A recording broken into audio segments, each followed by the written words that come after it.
Okay, so today I'm going to talk to you about how to annotate a poem. In this case, we're looking at how to make annotations, to make notes on a poem to help with the performance of it. So the first thing I'm going to do is to create a key, because I want to create some shortcuts to help with my annotations to make them move quickly. So first of all, I might draw this, it's supposed to look like a snail symbol, to show slow pace.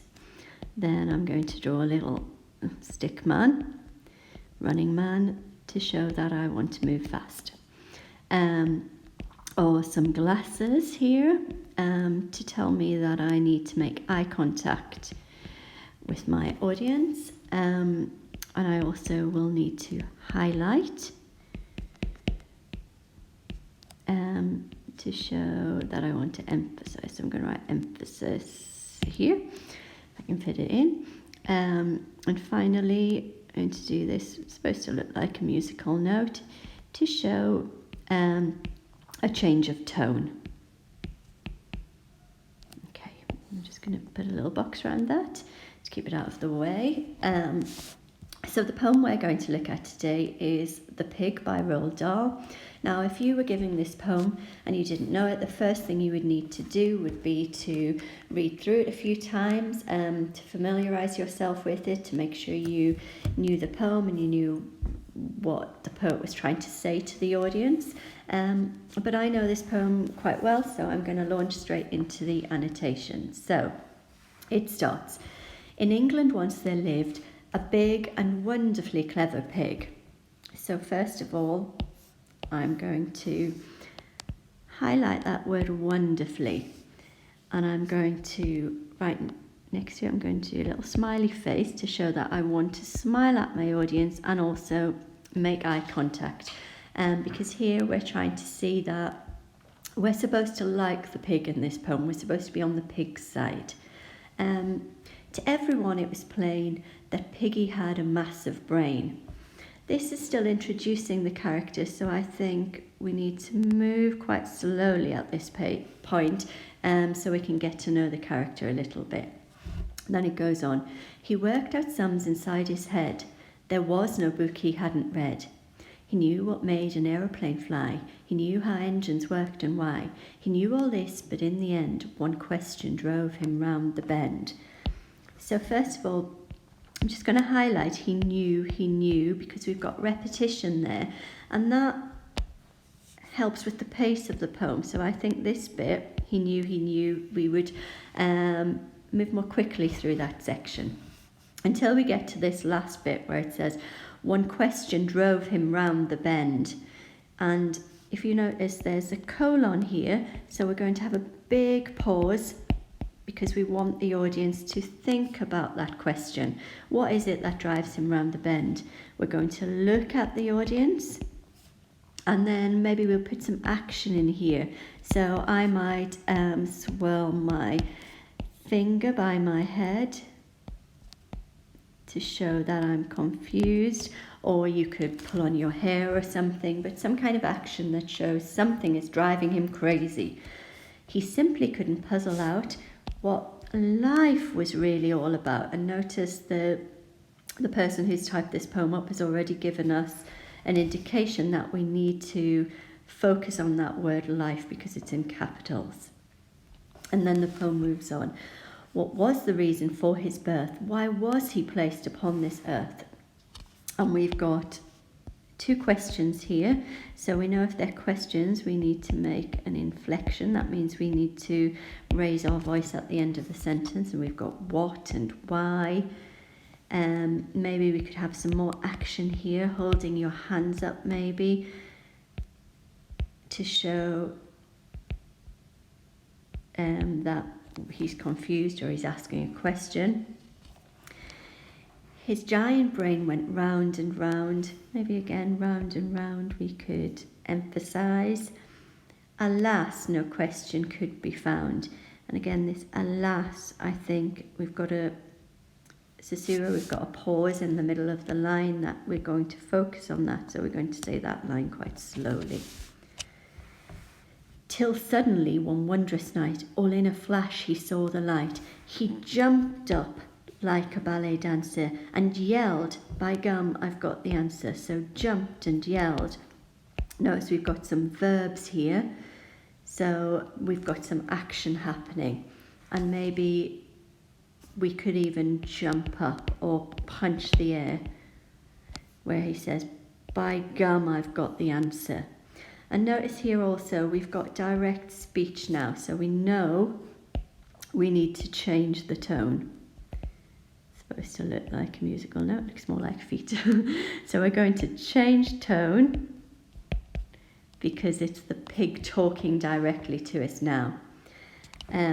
So to start with, he feels quite happy because he's got the answer. But then he's going to sound more and more shocked in this next section. So I'm going to write sound shocked next to it, because he's going to realise why he's there. So they want my bacon slice by slice to sell at a tremendous price. They want my tender juicy chops to put in all the butcher's shops. They want my pork to make a roast, and that's the part that'll cost the most. They want my sausages and strings. They even want my chitterlings. The butcher's shop, the carving knife. That's the reason for my life. So we're sounding shocked in this first section, where he's describing all the things that could happen to him. I think we're going to move at a fast pace. But then that last line, those last two lines, I think we're going to slow down. It's the realisation of what might happen to him. So we've got all those exclamations showing his shock. And I maybe would say some more action here might be needed. That's the reason for my life. So, shock, hold maybe your hands to your face to show your shock. So you could be still quite kind of a screechy tone there, or it could be quite a sad tone there. That's the reason for my life, that he feels upset and frustrated in that last section, sorry. So moving on. We're back to the narrator here. Such thoughts of these are not designed. So again, we would change tone back to kind of a steady tone. It's our voice as we talk about the poem. To give a pig great peace of mind. And then next morning also indicates that something has changed, that we've moved on here.